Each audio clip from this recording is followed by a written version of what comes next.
Hai, Assalamualaikum. Saya akan mulakan dengan pengenalan sejarah Badan Eksekutif. Sejarah pengenalan Jemaah Menteri ini bermula pada tahun 1991 melalui penubuhan Kabinet Mini yang mana dinamakan sebagai sistem ahli ataupun member sistem. Jadi penubuhan sistem ahli ni adalah hasil usaha Datuk An Jaafar supaya orang tempatan ni terlibat dalam pentadbiran koloni. Hal ini adalah supaya adalah salah satu langkah lah untuk kemerdekaan dan pemerintahan sendiri. Jadi dalam sistem ahli ni seseorang yang dilantik tu macam ibarat seorang menteri, macam kerana beliau ni memainkan peranan yang sama macam menteri. Jadi selepas beberapa tahun, pada tahun 1955, sistem ahli ni tamat. Jadi wujudlah kerajaan baru seperti UMNO, MIC dan UMNO, MIC serta MCA.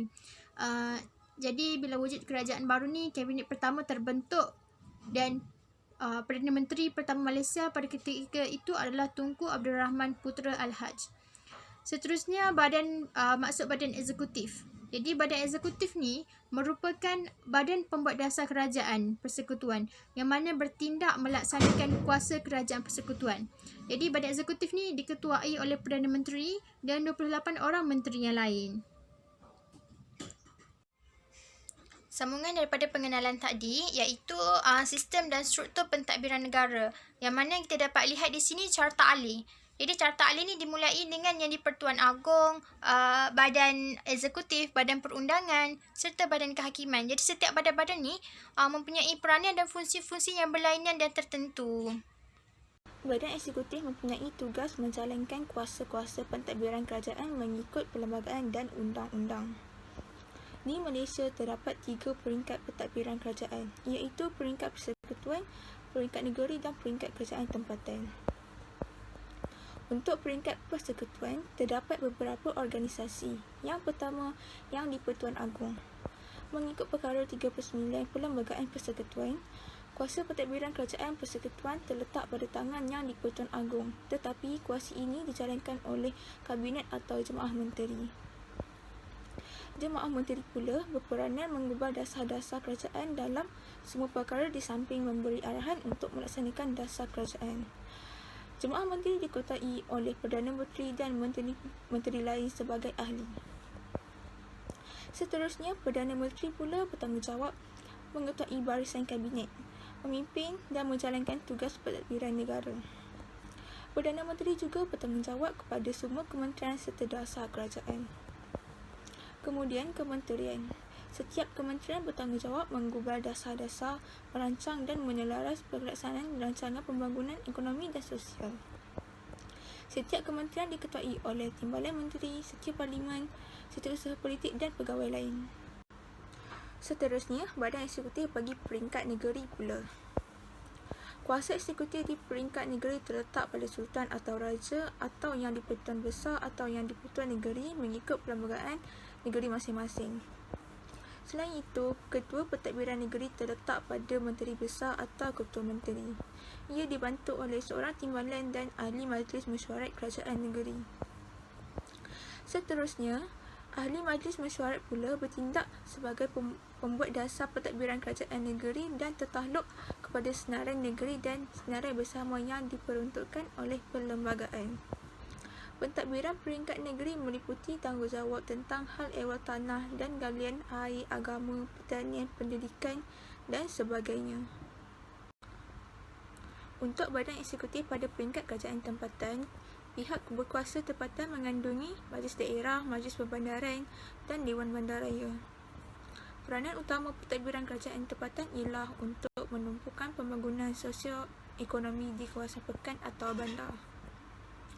Pentadbiran Majlis Perbandaran diketuai oleh seorang yang dipertua dan sebuah majlis yang dilantik oleh kerajaan negeri.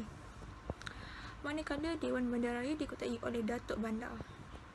Pihak berkuasa tempatan mempunyai kuasa autonomi sendiri. Antaranya ialah berkuasa membentuk undang-undang kecil sendiri dan melantik kaki tangan seperti penguat kuasa. Saya akan jelaskan mengenai kuasa eksekutif peringkat persekutuan iaitu Yang di-Pertuan Agong. Jadi Yang di-Pertuan Agong ni bertindak sebagai ketua negara yang mana berkuasa untuk memanggil parlimen bersidang, menanggur dan membubar parlimen serta meluluskan rang undang-undang. Jadi Yang di-Pertuan Agong ni dilantik 5 tahun sekali daripada kalangan 9 orang Raja Melayu yang mana dipilih oleh Majlis Raja-Raja. Jadi sini kita dapat lihat antara tugas Yang di-Pertuan Agong iaitu bidang kuasa eksekutif, bidang kuasa judisiari, bidang kuasa legislatif, bidang kuasa macam kuasa berbicara serta kuasa-kuasa lain. Jadi saya akan terangkan tugas yang pertama iaitu bidang kuasa eksekutif ataupun badan pentadbiran. Jadi sebagai ketua badan pentadbiran ni, Yang di-Pertuan Agong akan melantik Perdana Menteri dan menteri-menteri lain serta hakim duta-duta Malaysia dan seumpama dengannya. Yang mana dengan jawatan-jawatan ini dan juga badan serta majlis yang baginda lantik adalah untuk menjalankan tugas-tugas pemerintahan negara bagi pihak baginda. Kalau bidang kuasa legislatif ataupun badan perundangan ni iaitu baginda mempunyai peranan penting dalam membuat undang-undang yang mana diluluskan oleh kedua-dua majlis parlimen yang hendak diperkenalkan oleh Yang di-Pertuan Agong sebelum boleh diwartakan dan menjadi undang-undang yang sah. Kalau bidang kuasa judisiari ataupun badan kehakiman, baginda melantik ketua hakim negara, hakim-hakim agung, hakim-hakim Mahkamah Agung, hakim-hakim besar, hakim-hakim Mahkamah Persekutuan dan hakim Mahkamah Tinggi yang mana semua proses penghakiman serta keputusan adil mahkamah adalah atas nama Yang di-Pertuan Agong. Seterusnya, kuasa budi bicara. Kalau nak cakap pasal kuasa budi bicara ni amat luas dan luaslah. Yang mana Yang di-Pertuan Agong ni mempunyai kuasa dalam kuasa budi bicara dalam beberapa perkara. Contohnya macam melantik Perdana Menteri ataupun menangguhkan pembubaran parlimen yang diminta oleh Perdana Menteri, ataupun meminta supaya diadakan mesyuarat Majlis Raja-Raja bagi tujuan-tujuan tertentu. Contohnya macam membincang keistimewaan, kedudukan, kemuliaan ataupun kebesaran Raja-Raja dan sebagainya. Seterusnya, kuasa-kuasa lain ni macam meluluskan rang undang-undang, panggil bersidang, tanggur dan sebagainya. Jadi di sini kita dapat lihat Yang di-Pertuan Agong ni tidak terlibat dalam politik dan perjalanan pemerintahan negara. Inilah hakikat mana raja berperlembagaan di mana Yang di-Pertuan Agong ni mempunyai kuasa mutlak. Seperti kita pernah dengar prinsip bertindak atas nasihat yang macam termaktub dalam perlembagaan yang menjamin hak Yang di-Pertuan Agong untuk mendapat segala maklumat yang baginda mahu. Dan dalam masa yang sama, baginda ni sudah mempunyai pihak-pihak tertentu yang bertanggungjawab dalam menjalankan segala tugas baginda. Macam tu. Kuasa eksekutif peringkat persekutuan bagi Perdana Menteri. Perdana Menteri ialah pemimpin utama kerajaan Malaysia. Perdana Menteri juga bertanggungjawab untuk mengetuai barisan badan eksekutif iaitu Jemaah Menteri. Secara rasmi, Perdana Menteri dilantik oleh Yang di-Pertuan Agong selaku ketua negara dan pemimpin sesebuah parti politik. Antara tugas-tugas yang dijalankan oleh Perdana Menteri adalah mengetuai Jemaah Menteri, menjadi ketua negara Malaysia, menasihati Yang di-Pertuan Agong. Contohnya, Perdana Menteri akan menasihati Yang di-Pertuan Agong untuk melantik menteri-menteri lain daripada mana-mana majlis parlimen seperti yang terdapat di dalam Perkara 43. Selain itu, seorang timbalan Perdana Menteri dilantik oleh Yang di-Pertuan Agong atas nasihat Perdana Menteri bagi membantu tugas menteri. Selain itu, tugasnya adalah merancang dan menyelaraskan dasar kerajaan, menjadi ketua pentadbir utama, menjaga hal ehwal dalam negeri dan berkuasa mencalonkan sesiapa sahaja daripada ahli kabinet. Kuasa eksekutif peringkat persekutuan bagi Jemaah Menteri atau Kabinet. Kuasa tertinggi Badan Persekutuan Kerajaan Persekutuan ialah sistem Jemaah Menteri atau Kabinet. Kabinet terdiri daripada Yang di-Pertuan Agong, Perdana Menteri dan Jemaah Menteri. Antara tugas-tugas yang dijalankan oleh Jemaah Menteri adalah menggubal dasar kerajaan, mentadbir kerajaan persekutuan mengikut bidang kuasa yang terdapat dalam senarai persekutuan. Selain itu, mengendalikan sebarang masalah yang melibatkan negara dan juga rakyat. Seterusnya, membentuk dasar koordinasi. Dasar ini adalah bertujuan untuk membina kerajaan yang cekap dan efektif. Assalamualaikum warahmatullahi wabarakatuh. Nama saya Muhammad Daniel bin Rosli dari DCL 5A. Saya akan membentangkan tentang kuasa eksekutif peringkat persekutuan bagi bahagian kementerian. Kementerian ialah agensi tertinggi dalam jentera pentadbiran persekutuan. Bilangan kementerian bergantung kepada keadaan dan pandangan Perdana Menteri. Kementerian adalah jawatan tertinggi dalam pentadbiran persekutuan. Kementerian diketuai oleh seorang menteri dengan dibantu oleh timbalan menteri dan setiausaha parlimen. Menteri yang tidak mengetuai mana-mana kementerian tetapi ditugaskan di Jabatan Perdana Menteri untuk melaksanakan tugas tertentu dan dikenali sebagai menteri tanpa berportfolio. Ketua Setiausaha KSU. KSU menjadi penasihat utama kepada menteri serta bertanggungjawab untuk melaksanakan arahan-arahan menteri dan program-program peringkat kementerian. Antara tugas kementerian adalah untuk bertanggungjawab menggubal dasar-dasar kerajaan, merancang, membina dan menyelaraskan dasar-dasar bagi setiap kementerian dan juga dalam dan luar negara.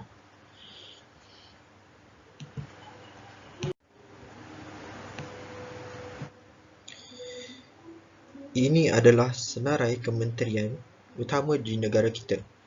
Terdapat juga beberapa kementerian lain seperti Kementerian Kesenian Kebudayaan dan Warisan, Kementerian Pembangunan Usahawan dan Koperasi dan Kementerian Tenaga Air dan Komunikasi.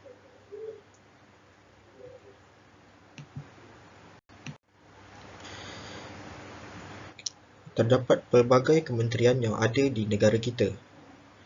Saya akan menjelaskan tentang Kementerian Jabatan Perdana Menteri, Pendidikan Malaysia, Kementerian Pengangkutan dan Kementerian Pertahanan.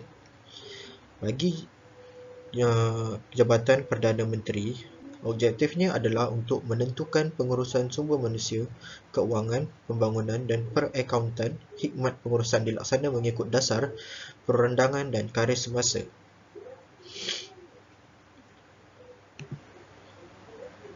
Jabatan Perdana Menteri mengurus Majlis Perancang Negara, Majlis Pembangunan Negara, Majlis Keselamatan Negara, Tindakan Ekonomi Negara dan Khidmat Negara. Seterusnya adalah Kementerian Pendidikan Malaysia. Kementerian Pendidikan Malaysia bertujuan membangunkan sistem pendidikan yang bertaraf dunia untuk kembangkan potensi rakyat Malaysia. Kementerian Pendidikan Malaysia bertanggungjawab dalam hal-hal penggubalan dan pelaksana dasar pendidikan. Bertanggungjawab juga kepada Parlimen untuk memastikan keberkesanan pelaksanaan dasar pendidikan. Kementerian Pendidikan Malaysia terbahagi kepada dua iaitu sektor pendidikan dan sektor pengajian tinggi. Bagi sektor pendidikan, sekolah rendah sepertinya sekolah rendah, sekolah menengah dan pendidikan khas. Bagi sektor pengajian tinggi pula seperti IPT dan Jabatan Pengurusan Politeknik dan Kolej Komuniti. Seterusnya adalah Kementerian Pengangkutan Malaysia. Kementerian Pengangkutan Malaysia adalah untuk memperkukuhkan sistem pengangkutan berteraskan teknologi. Objektif Kementerian Pengangkutan Malaysia adalah untuk meningkatkan daya saing dan pertumbuhan ekonomi negara, memastikan pematuhan undang-undang dan peraturan secara telus dan berintegriti. Kementerian Pengangkutan boleh menggubal, merancang dan melaksanakan pengangkutan dan projek di negara kita, serta boleh menguatkuasakan undang-undang di jalan raya maupun udara dan di air. Seterusnya adalah Kementerian Pertahanan Malaysia. Kementerian Pertahanan Malaysia bertanggungjawab untuk melindungi dan mempertahankan kawasan kepentingan Malaysia dari sebarang ancaman sama ada dari dalam atau luar negara. Antara contoh Kementerian Pertahanan Malaysia yang ada di negara kita adalah Angkatan Tentera Malaysia. Angkatan Tentera Malaysia adalah teras di negara kita untuk melindungi negara daripada sebarang ancaman. Angkatan Tentera Malaysia juga mengekalkan dan menaikkan keupayaan dalam bidang antarabangsa untuk menegakkan dasar asing negara yang terlibat di bawah bimbingan PBB.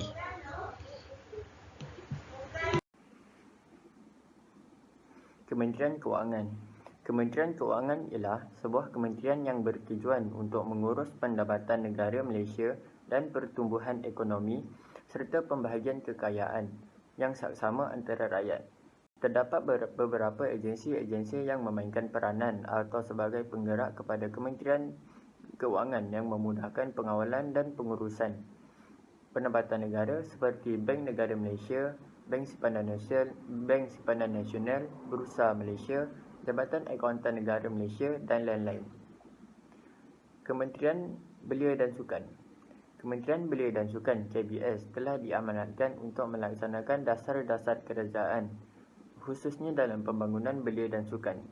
Dengan adanya Kementerian Belia dan Sukan, ia dapat membina masyarakat yang bersatu padu, berdisiplin, berakhlak tinggi dan bergerak maju dalam bidang sosial dan ekonomi, serta untuk membina masyarakat yang sihat, cergas dan berbudaya sukan ke arah perpaduan dan pembangunan negara. Terdapat beberapa agensi yang diletakkan di bawah Kementerian Belia dan Sukan, iaitu Majlis Sukan Negara, Kompleks Sukan Negara dan sebagainya. Kementerian Dalam Negeri. Kementerian Dalam Negeri merupakan salah satu kementerian yang menitik beratkan kepentingan dalam negeri. Agensi-agensi yang terlibat di bawah kementerian ini termasuklah Polis Diraja Malaysia, Jabatan Pendaftaran Negara dan sebagainya. Kementerian Kesihatan. Kementerian Kesihatan adalah sebuah kementerian yang diwujudkan di bawah Kerajaan Malaysia yang mana boleh berperanan membantu individu untuk mencapai satu taraf kesihatan baik supaya membolehkannya menjalankan kehidupan ekonomi dan sosial yang produktif. Kementerian Kesihatan juga menyediakan perkhidmatan dari segi pencegahan, rawatan dan pemulihan yang efektif dengan memberi tumpuan kepada golongan yang kurang bernasib baik. Kementerian Komunikasi dan Multimedia. Kementerian Komunikasi dan Multimedia atau singkatannya sebagai KKMM ialah penjanamaan semula daripada Kementerian Penerangan, Komunikasi dan Kebudayaan Malaysia KPKK yang mana berkuat kuasa pada 16 Mei 2013 oleh bekas Perdana Menteri Malaysia Datuk Seri Mohamed Najib bin Abdul Razak. Ia berperanan untuk merancang dan menyelaras projek-projek pembangunan yang akan dilaksanakan kementerian atau jabatan atau agensi di bawah kementerian serta memantau kemajuan prestasi fizikal dan kewangan bagi projek yang dilaksanakan oleh jabatan di bawah kementerian. Kementerian Kerja Raya. Kementerian Kerja Raya berperanan untuk membangun dan memajukan infrastruktur, industri pembinaan dan perkhidmatan profesional yang berkualiti supaya dapat menyumbang kepada pertumbuhan ekonomi negara dan berdaya saing di peringkat antarabangsa. Kementerian Luar Negeri. Tanggungjawab Kementerian Luar Negeri adalah menjaga kepentingan nasional Malaysia serta menyumbang kepada masyarakat antarabangsa dengan adil dan saksama melalui diplomasi yang proaktif. Perkara yang dipertanggungjawabkan di bawah kementerian ini termasuklah hubungan politik, hal ehwal ekonomi, keselamatan, promosi sosial dan kebudayaan. Kementerian ini juga dikenali sebagai Wisma Putra yang mana sebagai nadi perhubungan antarabangsa dan dasar luar negara. Antara jabatan dan agensi yang terlibat di bawah Kementerian Dalam Negeri ialah Jabatan Hubungan Dua Hala Politik dan Ekonomi, Jabatan Hal Ehwal Pelbagai Hala, Jabatan Khidmat Pengurusan dan sebagainya. Kementerian Sumber Manusia. Kementerian Sumber Manusia ialah sebuah kementerian di Malaysia yang menguruskan dan membangunkan sumber tenaga pekerja.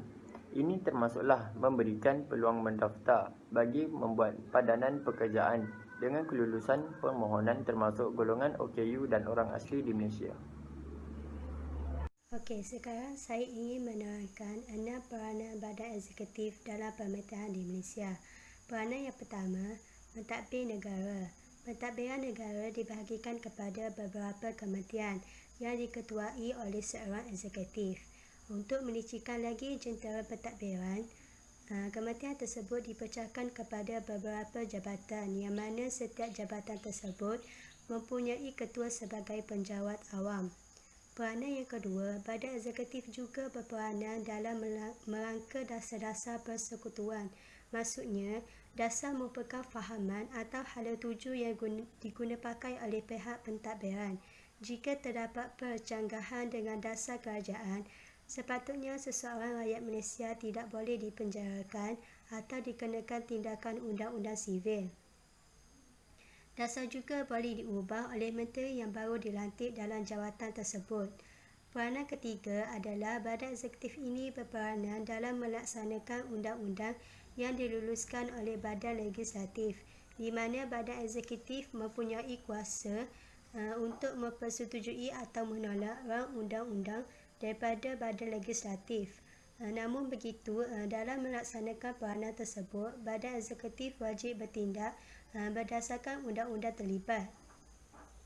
Peranan seterusnya, badan eksekutif berperanan dalam membangunkan sosio-ekonomi negara, di mana Sekretariat Ekonomi diubah kepada Jawatan Kuasa Ekonomi Majlis Eksekutif Persekutuan. Sekretariat Ekonomi ini menyusun semula menjadi UPE yang membawa maksud Unit Perancangan Ekonomi yang diketuai oleh Timbalan Ketua Setiausaha Ekonomi di Jabatan Perdana Menteri. Peranan yang terakhir, badan eksekutif berperanan dalam menjaga hal ehwal hubungan luar negara. Malaysia mengekalkan hubungan yang harmoni dengan semua negara tanpa mengambil kira ideologi dan sistem politik. Seterusnya, menjalin hubungan erat dan perkongsian dengan semua negara, terutamanya dengan ASEAN dan negara serantau yang lain. Kesimpulannya, badan eksekutif adalah satu daripada 3 cabang kerajaan, iaitu eksekutif, legislatif dan judisiari. Dalam sistem demokrasi berparlimen dan raja berperlembagaan, yang di-Pertuan Agong merupakan lambang keperpaduan dan kedaulatan negara. Walau bagaimanapun, kuasa kerajaan sebenar terletak pada Perdana Menteri yang merupakan ketua kerajaan. Perdana Menteri juga mengetuai jemaah menteri yang dilantik oleh Yang di-Pertuan Agong untuk menasihati Yang di-Pertuan Agong dalam menjalankan tugasnya sebagai ketua negara yang diberikan kuasa eksekutif oleh perlembagaan. Perdana Menteri memegang jawatan tersebut selagi mana mendapat sokongan majoriti di Parlimen. Pentadbiran kerajaan bertambah lancar dan teratur dengan peranan yang dijalankan oleh jemaah menteri yang terdiri daripada menteri-menteri yang mewakili portfolio masing-masing.